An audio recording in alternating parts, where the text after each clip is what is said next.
सभी मित्रों और विद्यार्थियों का पीएचपी यूट्यूब चैनल पर स्वागत है।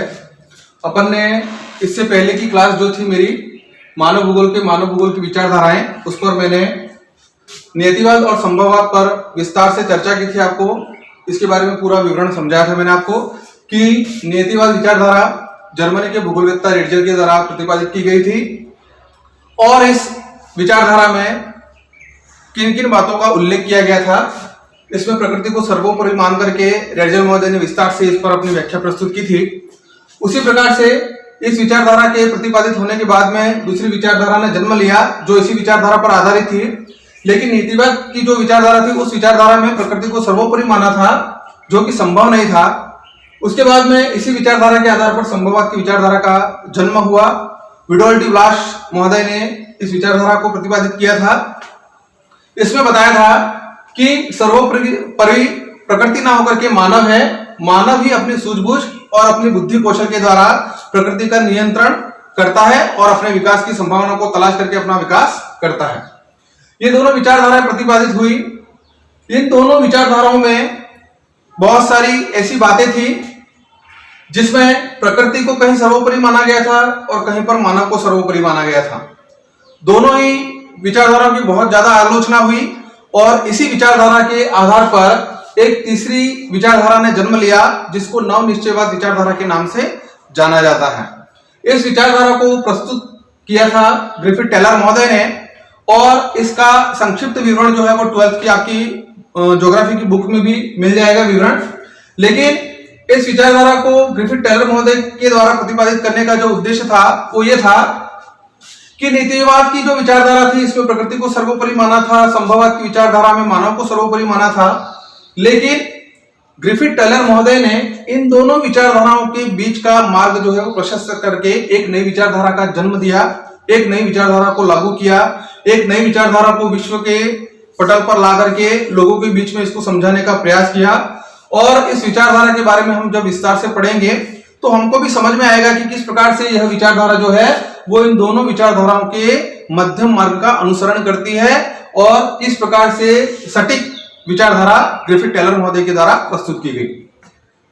ग्रिफिथ टेलर महोदय ने नव निश्चयवाद विचारधारा के पीछे अपने जो मुख्य उद्देश्य बताए थे उसमें हम सबसे पहले चलते हैं कि नव निश्चयवाद विचारधारा को और किस नामों से जाना जाता है, क्योंकि कभी कभी इसमें किसी और नाम से भी इस विचारधारा को छोटे प्रश्नों में पूछा जाता है।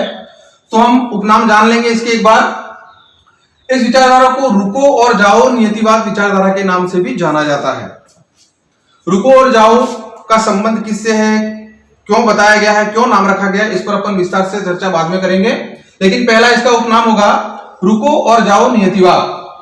दूसरी विचारधारा है वैज्ञानिक निश्चयवाद। वैज्ञानिक निश्चयवाद का तात्पर्य यह होगा कि इस विचारधारा में जितने भी साक्ष्य प्रस्तुत किए गए हैं वो वैज्ञानिक प्रमाणों के आधार पर इसको प्रस्तुत करने का प्रयास किया गया है।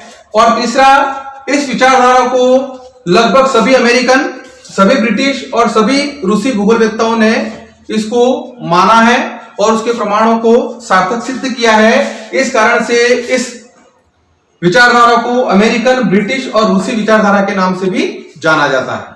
ठीक है, तो ये तीन नाम इसके हमको ध्यान रखने हैं उपनाम में। नव निश्चयवाद विचारधारा जो कि ग्रिफिथ टेलर महोदय ने प्रस्तुत की है उसका अर्थ क्या है, तो उसका अर्थ हम जानेंगे। न तो प्रकृति और न मानव। नियतिवाद की विचारधारा में प्रकृति को सर्वोपरि माना है, संभववाद विचारधारा में मानव को सर्वोपरि माना है। लेकिन टेलर महोदय ने अपनी विचारधारा जो कि नव निश्चयवाद के नाम से जानी जाती है उसमें उन्होंने कहा है कि इस विचारधारा के अंतर न तो प्रकृति सर्वोपरि है और न मानव सर्वोपरि है, दोनों में से कोई सर्वोपरि नहीं है। यानी ये दोनों कारक, दोनों तत्व ऐसे हैं जो अपने विकास की क्रिया या अपना विकास तब कर पाएंगे जब ये दोनों आपसी सहयोग और तालमेल और सामंजस्य के साथ में आगे बढ़ेंगे। तो ये होगा कि इसमें प्रकृति भी सर्वोपरि नहीं है और मानव भी सर्वोपरि नहीं है। इनमें यह है कि आपसी सामंजस्य होगा तो दोनों ही तत्व जो है वो इस पृथ्वी के ऊपर अपना विकास संभव कर पाएंगे। उसके बाद में टेलर महोदय ने इस विचारधारा में अपना एक नारा प्रस्तुत किया था। वो नारा था ट्रैफिक कंट्रोलर जैसे एक चौराहे पर खड़ा हुआ व्यक्ति, जैसे जिसको हम ट्रैफिक सिग्नल पर खड़ा हुआ व्यक्ति जो जिस प्रकार से वाहनों को जो कि आते जाते रहते हैं उनको कंट्रोल करता है, उसी प्रकार से यहाँ पर मानव की भूमिका भी वही बनती है पृथ्वी के ऊपर प्रकृति के साथ में, कि वह क्या है, एकमात्र ट्रैफिक कंट्रोलर है मानव। यानी अपनी सूझबूझ के साथ में जिस दिशा से आने वाले जो वाहन हैं, अगर वहां पर भीड़ बढ़ जाए तो वहां पर उनको रोक सकता है और रोक करके उनको कंट्रोल कर सकता है। बाकी उन वाहनों की दिशाओं को वो बदल सकता नहीं है।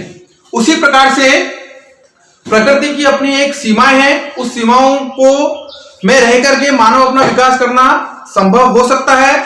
लेकिन अगर मानव ये चाहे कि प्रकृति के साथ में वह शोषण की स्थिति को लेकर के अपना विकास करेगा या वो प्रकृति को दबा करके सर्वोपरि बनने का प्रयास करेगा, तो वहां पर उसका तालमेल बिगड़ जाएगा, प्रकृति और मानव के बीच में सामंजस्य बिगड़ जाएगा। और जैसे सामंजस्य बिगड़ेगा तो वातावरण किसी न किसी प्रकार से मानव को तकलीफ देगा, और वो तकलीफ जो होगी वो कोई महामारी हो सकती है, कोई बीमारी हो सकती है, कोई प्राकृतिक आपदा हो सकती है, या कोई और घटना हो सकती है जिससे पृथ्वी के ऊपर मानव समुदाय का एक बहुत बड़ा हिस्सा जो है वो उस प्रकृति की चपेट में आकर के समाप्त हो जाता है। और ये घटनाक्रम कई वर्षों से चला आ रहा है, जिसको हम देख भी रहे हैं। लेकिन देखने के बाद भी मानव अपनी सूझ से, अपने बुद्धि कौशल से इस वातावरण के साथ सामंजस्य बनाने का प्रयास नहीं कर रहा है। और आधुनिक समय में तो मानव अब इतनी द्रुत गति के साथ वातावरण के साथ शोषण की प्रक्रिया को अंजाम दे रहा है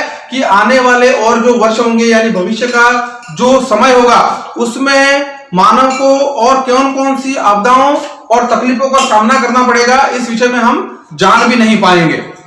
ऐसी बहुत सारी घटनाएं 2010 के बाद में हम देखेंगे तो हमारे को देखने को मिलेगा। जैसे एक एग्जांपल के तौर पर मैं आपको बताऊं तो 2012 में केदारनाथ की घटना हुई थी।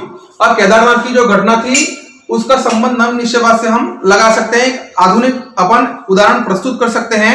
और वो उदाहरण यह होगा कि प्रकृति के साथ में मानव ने वहां पर रुको और जाओ के संबंध में काम नहीं किया। काम क्या होगा कि जब चौराहे पर किसी दिशा से आने वाले वाहनों की संख्या बहुत ज्यादा है तो उस वाहनों की गति को वहां पर दिशा निर्देश के माध्यम से रोका जाएगा, और रोक करके फिर उसकी गति को कम किया जाएगा, और गति को कम करके फिर थोड़े थोड़े वाहनों को वहां से निकाला जाएगा। तो वो जो भीड़ होगी वो भीड़ कम होगी। उसी प्रकार से मानव को प्रकृति के साथ जब अपना विकास करेगा तो प्रकृति में वातावरण के तत्वों का, कारकों का उपयोग करेगा। उपयोग किए बिना मानव अपना विकास तो संभव हो ही नहीं पाएगा उसके साथ में। लेकिन उन तत्वों का, उन कारकों का उपयोग और उपभोग मानव को इस प्रकार से करना है कि वह अपने लिए भी अपना विकास कर सकता है उन कारकों के माध्यम से, और आने वाली जो पीढ़ी है वह भी उसका लाभ ले सके। तो केदारनाथ की जो घटना हुई थी वो उसका ही कारण था कि हम प्रकृति के साथ में इस प्रकार की हमने शोषण की प्रक्रिया को अंजाम दे दिए थे कि उस पहाड़ी भाग को हमने काट करके वहां पर होटलें, मंदिर, रेस्टोरेंट, न जाने छोटे मोटे इतने सारे कारक उत्पन्न कर दिए थे कि वहां पर जैसे ही उसकी हाइट इतनी ज्यादा है और वहां पर जैसे ही बादल गए तो बादल जैसे उन पहाड़ी भागों से टकराए तो वो बादल फट गया और एक जलधारा तीव्र गति से वहां से निकली और उसके आसपास के सारे इलाकों को समाप्त कर गए। यानी एक मानव समुदाय का बहुत बड़ा हिस्सा उस घटना में समाप्त हो गया। उसी प्रकार से विश्व में बहुत सारी महामारियां फैलती हैं, और अभी जैसे 2019-20 में चाइना से निकला हुआ एक कोविड जो है, यानी प्रकृति के साथ में हमारे को सामंजस्य बनाना है, लेकिन हम ऐसा करते नहीं है। मानव के बुद्धि कौशल से अब मानव ये चाहता है कि प्रकृति के समस्त कारकों का उपयोग वो इस तरीके से करे कि वो हर एक प्रकार की वस्तु की खोज और आविष्कार कर ले और अपने लिए सारी सुविधाएं जुटा ले, लेकिन ऐसा संभव नहीं है। मानव ने मानव जाति को नुकसान पहुंचाने के लिए एक जैविक हथियार का उपयोग किया। उसने ऐसे वायरस पैदा किए कि उन वायरसों को किसी देश के साथ छोड़ दिया जाए तो वहां पर उस देश के जो जन समुदाय है वो समाप्त हो जाएगा। लेकिन जिस लैब से वो तैयार हो रहा था उसी लैब से वो जीव जैसे ही निकल गया, वो वायरस जैसे ही निकला तो उससे कितने विश्व के देश, कितने लोग और कितने मानव समुदाय को नुकसान हुआ। ये हुए लेटेस्ट एग्जाम्पल। उसी प्रकार से प्राचीन समय में भी हम देखेंगे तो बहुत सारे ऐसे एग्जाम्पल हैं। भूकंप है, भूस्खलन है, बाढ़ है, ऐसे बहुत सारे प्राकृतिक प्रकोप, उसके बाद में हैजा और उससे संबंधित बहुत सारी बीमारियां विश्व में फैली हैं और बहुत मानव समुदाय इससे ग्रसित हुआ। उसका कारण यही है कि मानव जैसे ही प्रकृति के साथ खिलवाड़ करने का प्रयास करेगा तो उसका भुगतान जो है वो उसी को करना होगा।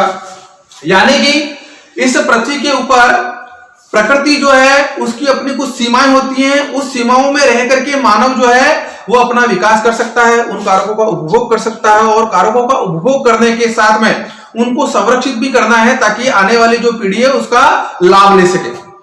अगर मानव द्रुत गति से उन सारे कारकों का उपयोग अपने लिए ही करेगा और बाकी मटेरियल को वो वेस्ट कर देगा तो हो सकता है कि कुछ ऐसे तत्व होंगे, कुछ ऐसे कारक होंगे जो आने वाली पीढ़ी को देखना भी नसीब होगा नहीं।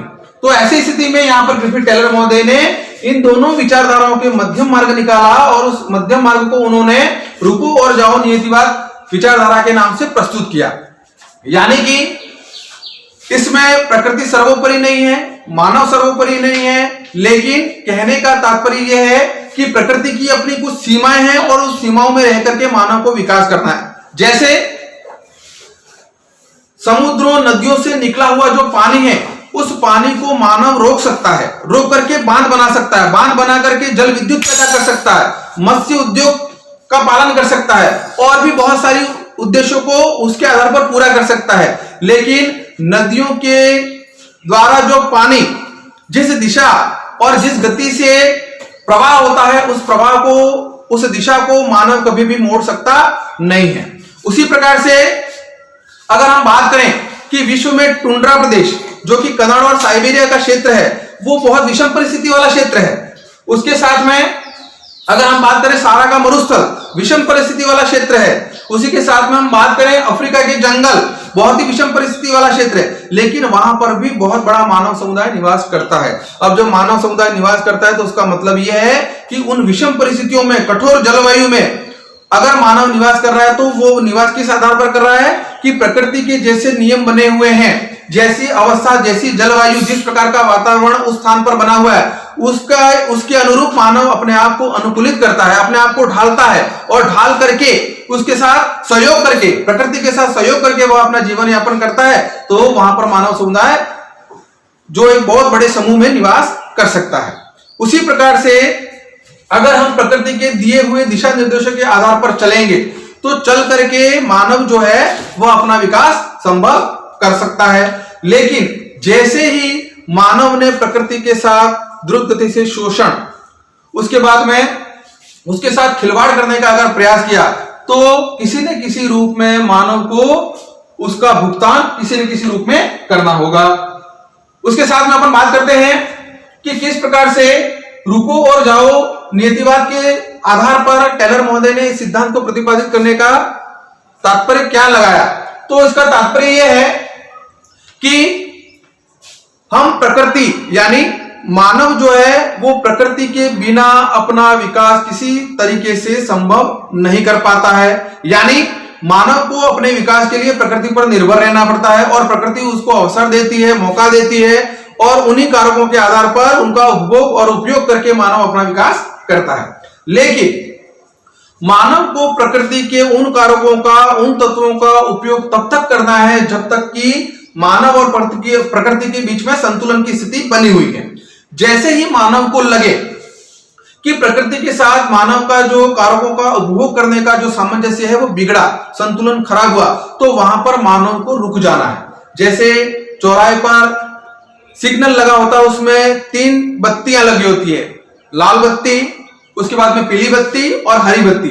लाल बत्ती बताती है कि खतरा है, रुकना है, पीली बत्ती बताती है कि तैयार हो जाना है और हरी बत्ती इशारा करती है कि हमारे को वहां से चलना है। उसी प्रकार से टेलर महोदय ने वो सिग्नल के आधार पर ये यहां पर लागू करने का प्रयास किया, समझाने का प्रयास किया और उन्होंने बताया कि जैसे ही मानव और प्रकृति के बीच में संतुलन की स्थिति, सामंजस्य की स्थिति जैसे ही बिगड़ती है तो वहां पर मानव को रुकना है और रुक करके प्रकृति का वापस से पालन करना है, पोषण करना है, उसका संरक्षण करना है और प्रकृति के साथ में वापस प्रकृति को और मानव के बीच के सामंजस्य को वापस बनाना है, जो कि बिगड़ा है, जो संतुलन बिगड़ा है उस संतुलन को बनाना है। जैसे ही स्थिति वापस से संतुलित होती है, सामंजस्य बनता है, तो वैसे ही मानव को पीली बत्ती के भांति तैयार होकर के जैसे ही हरी बत्ती लगती है उसी तरीके से उसको आगे विकास की अवस्था में आगे की ओर बढ़ना है।